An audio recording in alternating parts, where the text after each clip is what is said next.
ಸ್ನೇಹಿತರೆ, ಈ ವಿಡಿಯೋದಲ್ಲಿ ಸಂಭೋಗದ ಬಗ್ಗೆ ಸಾಕಷ್ಟು ಟಿಪ್ಸ್ ನೋಡೋಣ. 1. ಟಿಪ್ಸ್. ತುಂಬಾ ಜನರಿಗೆ ಕನಿಷ್ಠ ಎಷ್ಟು ಸಮಯ ಸಂಭೋಗ ನಡೆಸಬೇಕು, ಎಷ್ಟು ಹೊತ್ತು ಸಂಭೋಗ ಮಾಡಿದ್ರೆ ಆರೋಗ್ಯಕರ, ಹಾಗೂ ತುಂಬಾ ಕಡಿಮೆ ಸಮಯದಲ್ಲಿ ಸಂಭೋಗ ಕ್ರಿಯೆ ಮುಗಿಸಿದ್ರೆ ಏನಾಗುತ್ತೆ, ಬೇಗ ಸಂಭೋಗ ಆದ್ರೆ ಡಾಕ್ಟರ್ ಬಳಿ ಹೋಗ್ಬೇಕಾ ಎಂಬ ಹಲವು ಪ್ರಶ್ನೆಗಳು ತುಂಬಾ ಜನಕ್ಕೆ ಇರುತ್ತದೆ. ನೀವು ಸಂಭೋಗ ಪ್ರಾರಂಭ ಮಾಡಿದ ಮೇಲೆ ಪುರ್ಪ್ಲೆ ಮೊದಲು ಮಾಡುತ್ತೀರಿ, ಆದರೆ ಪುರ್ಪ್ಲೆ ಎಷ್ಟು ಸಮಯ ಸಂಗಾತಿಗೆ ಮಾಡುತ್ತೀರಿ ಎಂದು ಮುಖ್ಯವಾಗುವುದಿಲ್ಲ. ಅನಂತರ ನಿಮ್ಮ ಜನನಾಂಗವನ್ನು ನಿಮ್ಮ ಸಂಗಾತಿಯ ರಂಧ್ರದ ಒಳಗೆ ತೂರಿಸಿ ಎಷ್ಟು ಹೊತ್ತು ಘರ್ಷಣೆ ಮಾಡುತ್ತೀರಿ, ಆ ಸಮಯ ನಿಮ್ಮ ಜನನಾಂಗ ಆರೋಗ್ಯ ಹೇಗಿದೆ ಎಂದು ತಿಳಿಯುತ್ತದೆ. ನೀವು ಸಂಗಾತಿಯ ರಂಧ್ರದ ಒಳಗೆ ತೂರಿಸಿದ ಮೇಲೆ ಕನಿಷ್ಠ 5 ರಿಂದ 7 ನಿಮಿಷವಾದರೂ ಘರ್ಷಣೆ ನಡೆಸಿದ ನಂತರವೇ ನಿಮ್ಮ ಜನನಾಂಗದಿಂದ ಬಿಳಿ ರಸ ಹೊರಗೆ ಚೆಲ್ಲಬೇಕು. ನೀವು ಒಂದು ವೇಳೆ 5 ರಿಂದ 7 ನಿಮಿಷ ಒಳಗೆ ರಸವನ್ನು ಹೊರಹಾಕಿದರೆ ನಿಮ್ಮ ಸಂಭೋಗದ ಆರೋಗ್ಯ ಚೆನ್ನಾಗಿಲ್ಲ ಎಂದರ್ಥ. ಹಾಗಾಗಿ ನೀವು ಉತ್ತಮ ವೈದ್ಯರನ್ನು ಭೇಟಿಯಾಗುವುದು ತುಂಬಾ ಮುಖ್ಯವಾಗುತ್ತದೆ. ಕನಿಷ್ಠ 5 ರಿಂದ 7 ನಿಮಿಷವಾದರೂ ಸಂಭೋಗ ಮಾಡಲೇಬೇಕು. ಆದರೆ ಮಹಿಳೆಯರಿಗೆ 5 ನಿಮಿಷದವರೆಗೆ ಅವರ ಆ ಭಾಗಕ್ಕೆ ತೂರಿಸಿ ಸಂಭೋಗ ಘರ್ಷಣೆ ಮಾಡಿದ್ರೆ ಅವರಿಗೆ ತೃಪ್ತಿ ಸಿಗುವುದಿಲ್ಲ. ಕನಿಷ್ಠ 20 ನಿಮಿಷವಾದರೂ ಘರ್ಷಣೆ ನಡೆಸಬೇಕು. ಜೊತೆಗೆ ಹೆಚ್ಚು ಪೋರ್ಪ್ಲೆ ಮತ್ತು ರೊಮ್ಯಾನ್ಸ್ ಮಾಡಿದ್ರೆ ಮಹಿಳೆಯರಿಗೆ ಸುಖ ಸಿಗುತ್ತೆ. 2. ಟಿಪ್ಸ್. ಎಷ್ಟೋ ಜನಕ್ಕೆ ಜನನಾಂಗ ಕಪ್ಪಾಗಿರುತ್ತದೆ, ಏಕೆ ಗೊತ್ತಾ? ಮಹಿಳೆಯರ ಸೊಂಟದ ಕೆಳಗಿನ ರಂಧ್ರದ ಭಾಗಗಳು ಮತ್ತು ಹಿಂದಿನ ಭಾಗಗಳು, ತೊಡೆಯ ಭಾಗಗಳು, ಚಂದ್ರನಾಡಿಯ ತೊಟ್ಟುಗಳು, ಒಳ ತುಟಿ ಮತ್ತು ಹೊರ ತುಟಿಗಳು, ಮಲ ಹೋಗುವ ತುದಿಯ ಚರ್ಮ ತುಂಬಾನೇ ಕಪ್ಪಾಗಿರುತ್ತದೆ.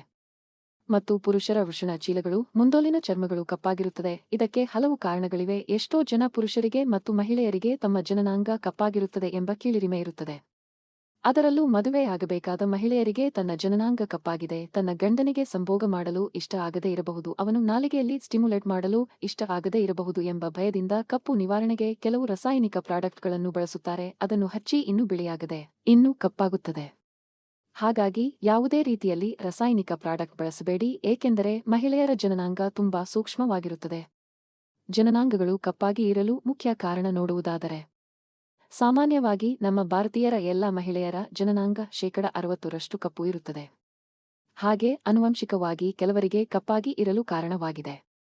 ಹಾಗೆ ಕೆಲವರು ದಿನನಿತ್ಯ ಜನನಾಂಗದ ಸ್ವಚ್ಛತೆ ಕಾಪಾಡಿಕೊಳ್ಳದೇ ಇರುವುದರಿಂದ ಕಪ್ಪು ಆಗಿರಬಹುದು, ಮತ್ತು ವಾರಕ್ಕೆ 2 ಬಾರಿಯಾದರೂ ಜನನಾಂಗವನ್ನು ಎಣ್ಣೆ ಮಸಾಜ್ ಮಾಡದೇ ಇರುವುದು ಸಹ ಕಾರಣ, ಮತ್ತು ತುಂಬಾ ಟೈಟ್ ಆಗಿರುವ ಅಂಡರ್ವೇರ್ ಧರಿಸುವುದರಿಂದ ಕೂಡ ಕಪ್ಪಾಗುತ್ತದೆ, ಮತ್ತು ಹೆಚ್ಚು ಹೊತ್ತು ಮಹಿಳೆಯರು ಪ್ಯಾಡ್ ಇಟ್ಟುಕೊಳ್ಳುವುದರಿಂದ ಕಪ್ಪಾಗುತ್ತದೆ. ಮಹಿಳೆಯರು ಅಂಡರ್ವೇರ್ಗಳನ್ನು ದಿನ ಪೂರ್ತಿ ಧರಿಸಬೇಡಿ. ರಾತ್ರಿ ಸಮಯ ಮಲಗುವ ಮುನ್ನ ಅಂಡರ್ವೇರ್ಗಳನ್ನು ತೆಗೆದಿಟ್ಟು ಮಲಗುವ ಅಭ್ಯಾಸ ಮಾಡಿಕೊಳ್ಳಿ. ಈ ಎಲ್ಲಾ ವಿಷಯಗಳು ಜನನಾಂಗ ಕಪ್ಪಾಗಲು ಕಾರಣವಾಗುತ್ತದೆ. 3. ಟಿಪ್ಸ್. ಎಷ್ಟೋ ಜನ ಹುಡುಗರಿಗೆ ಶಾಲೆ ಕಾಲೇಜಿನಲ್ಲಿ ಯಾವ ಹುಡುಗಿಯರನ್ನು ಕಂಡರೂ ನನಗೆ ಲವ್ ಆಗುವಂಥದ್ದು, ಅದರಲ್ಲೂ ಸ್ತನಗಳು ದಪ್ಪ ಇರೋ ಹುಡುಗಿಯರು ರಾತ್ರಿ ಕನಸಲ್ಲಿಯೂ ಬಂದು ಕಾಡುತ್ತಾರೆ. ಸದಾ ಹುಡುಗಿಯರ ಚಿಂತೆಯಿಂದಾಗಿ ಹಸ್ತ ಮೈಥುನ ಮಾಡಿಕೊಳ್ಳುತ್ತಾರೆ. ಮಲಗಿದಾಗಲೂ ಸಹ ಹುಡುಗಿಯರು ಹೆಚ್ಚು ನೆನಪಾಗುತ್ತಾರೆ. ಇದಕ್ಕೆ ಏನು ಪರಿಹಾರ ಎಂದು ಎಲ್ಲಾ ಹುಡುಗರ ಪ್ರಶ್ನೆಯಾಗಿದೆ. ಈ ಸಮಸ್ಯೆಗೆ ಸಲಹೆ ನೋಡುವುದಾದರೆ, ಹರೆಯಕ್ಕೆ ಕಾಲಿಟ್ಟ ವೇಳೆಯಲ್ಲಿ ಸಹಜವಾಗಿ ಕ್ರಶ್, ಪ್ರೀತಿ, ಪ್ರೇಮ ಆಗೇ ಆಗುತ್ತದೆ. ಈ ಸಂದರ್ಭದಲ್ಲಿ ಆಗುವ ಕೆಲವು ದೇಹ ಬದಲಾವಣೆಗಳು, ಮಾನಸಿಕ ಬದಲಾವಣೆಗಳು ಇದಕ್ಕೆಲ್ಲ ಕಾರಣವಾಗಬಲ್ಲವು. ಹರೆಯದಲ್ಲಿ ಎಂಥ ಹುಡುಗಿಯರನ್ನು ಕಂಡರೂ ಸಹ ಕಾಮ ಪುಟಿದೇಳುತ್ತದೆ. ನೀವು ಸದಾ ಹುಡುಗಿಯರನ್ನು ನೆನಪು ಮಾಡಿಕೊಳ್ಳುವುದರಿಂದ ಕನಸಲ್ಲಿ ಬರುತ್ತಾರೆ. ಅತಿಯಾಗಿ ಹುಡುಗಿಯರನ್ನು ನೆನಪು ಮಾಡಿಕೊಳ್ಳುವುದು ಬಿಡಬೇಕು. ನೀವು ಹೆಚ್ಚು ಯೋಗ, ಧ್ಯಾನ ದತ್ತ ಗಮನ ಕೇಂದ್ರೀಕರಿಸಿ. ಇನ್ನು ಮನೋಕಾಮನೆ ನಿಗ್ರಹಕ್ಕೆ ಮೈಥುನ ಮಾಡಿ. ಇದು ಅಂಥ ದೊಡ್ಡ ತಪ್ಪೇನೂ ಅಲ್ಲ. 4. ಟಿಪ್ಸ್. ಎಷ್ಟೋ ಜನ ಗಂಡದಿರು ವಾರದಲ್ಲಿ 4-5 ದಿನ ತನ್ನ ಸಂಗಾತಿ ಜೊತೆ ಸರಸ ಸಂಭೋಗ ಆಡಬೇಕು ಎಂದುಕೊಳ್ಳುತ್ತಾರೆ. ಆದರೆ ಅವಳು ವಾರದಲ್ಲಿ 1 ಬಾರಿ ಅಥವಾ 2 ಬಾರಿ ಮಾತ್ರ ಸಂಭೋಗಕ್ಕೆ ಸಹಕರಿಸುತ್ತಾಳೆ. ಉಳಿದ ದಿನ ಏನಾದರೂ ಒಂದು ನೆಪ ಹೇಳಿ, ಸುಳ್ಳು ಹೇಳಿ ದೂರ ಸರಿಯುತ್ತಾಳೆ. ಆದರೆ ಹೀಗೆ ಮಾಡಲು ಕಾರಣವೇನು? ಇದೇನು ಅವಳಿಗೆ ರೋಗವಾ? ಅಥವಾ ಅವಳು ಯಾವ ಉದ್ದೇಶಕ್ಕೆ ಹೀಗೆ ಮಾಡುತ್ತಿರಬಹುದು ಎಂದು ಎಷ್ಟೋ ಜನರ ಪ್ರಶ್ನೆಯಾಗಿದೆ. ಈ ಸಮಸ್ಯೆಗೆ ಸಲಹೆ ನೋಡುವುದಾದರೆ, ನೀವು ಸರಸ ಸಂಭೋಗ ಆಡುವಾಗ ನಿಮ್ಮ ಪತ್ನಿಯೊಂದಿಗೆ ನಡೆದುಕೊಂಡ ರೀತಿ ಕೂಡ ಈ ಸಮಸ್ಯೆಗೆ ಕಾರಣವಾಗಿರಬಹುದು. ನೀವು ಅವಳಿಗೆ ಸಂಭೋಗ ಮಾಡುವಾಗ ತುಂಬಾ ನೋವು ಮಾಡಿರಬಹುದು, ಅವಳಿಗೆ ಇಷ್ಟವಾಗದ ಹಾಗೆ ಎಳೆದು ನೀವು ಸಂಭೋಗ ಮಾಡಿರಬಹುದು. ಇಲ್ಲವೇ ಅವಳ ಆರೋಗ್ಯದಲ್ಲಿ ತುಂಬಾ ದೊಡ್ಡ ಸಮಸ್ಯೆಯೂ ಕಾರಣವಾಗಿರಬಹುದು.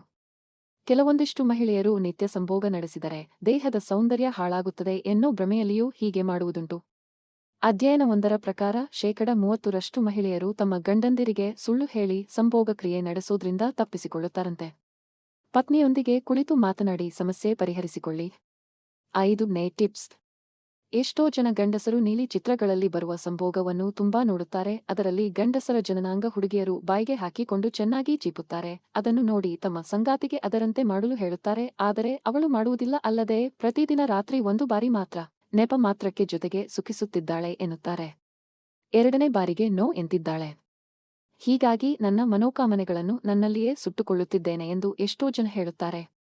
ಆದರೆ ಗಂಡಸರು ಒಂದು ವಿಷಯ ಅರ್ಥ ಮಾಡಿಕೊಳ್ಳಿ, ನೀವು ನೀಲಿ ಚಿತ್ರದಲ್ಲಿ ನೋಡಿದಂತೆ ನಿಮ್ಮ ಸಂಗಾತಿ ಹಾಗೆ ನಿಮಗೆ ಮಾಡಬೇಕು ಎಂದು ನೀವು ಭಾವಿಸುವುದು ತಪ್ಪಾಗುತ್ತದೆ.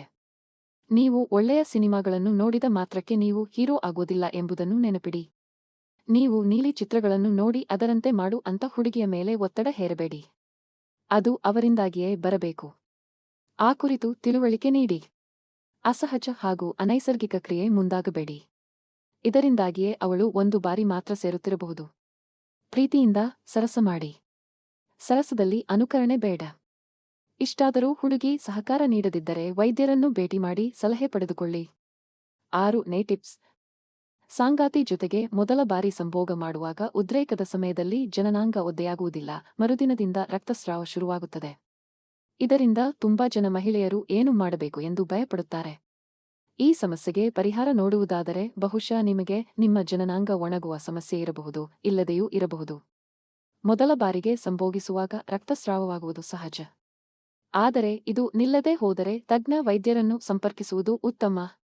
ಇಲ್ಲದೆ ಹೋದರೆ ಸೋಂಕಾಗುವ ಸಂದರ್ಭವೂ ಇದೆ. 7ನೇ ಟಿಪ್ಸ್. ಹೊಸದಾಗಿ ಮದುವೆಯಾದ ಜೋಡಿಗಳು ಮೊದಲ ಬಾರಿಗೆ ಸಂಭೋಗ ಮಾಡಿದ ನಂತರ ಆಗ ಆಕೆಗೆ ರಕ್ತಸ್ರಾವ ಶುರುವಾಗುತ್ತದೆ. ಆದರೆ ಕೆಲವರಿಗೆ ರಕ್ತಸ್ರಾವ ಆಗುವುದು ಒಂದು ದಿನದಲ್ಲಿ ನಿಲ್ಲುವುದಿಲ್ಲ, 4 ದಿನದವರೆಗೂ ರಕ್ತಸ್ರಾವ ಆಗುತ್ತದೆ. ಸಾಮಾನ್ಯವಾಗಿ ಮೊದಲ ಬಾರಿಗೆ ಸಂಭೋಗಿಸಿದಾಗ ಮಹಿಳೆಯರಲ್ಲಿ ರಕ್ತಸ್ರಾವವಾಗುವುದು ಸಹಜ. ಆದರೆ ರಕ್ತಸ್ರಾವ ಆಗುವುದು ಒಂದೇ ದಿನಕ್ಕೆ ನಿಂತು ಬಿಡುತ್ತದೆ. ಆದರೆ ರಕ್ತಸ್ರಾವ 4 ದಿನ ಕಳೆದರೂ ಮುಂದುವರೆದರೆ ಏನೋ ಸಮಸ್ಯೆ ಇದೆ ಎಂದೇ ಅರ್ಥ. ತಕ್ಷಣವೇ ತಜ್ಞ ವೈದ್ಯರನ್ನು ಸಂಪರ್ಕಿಸಿ ಚಿಕಿತ್ಸೆ ಪಡೆದುಕೊಳ್ಳಿ.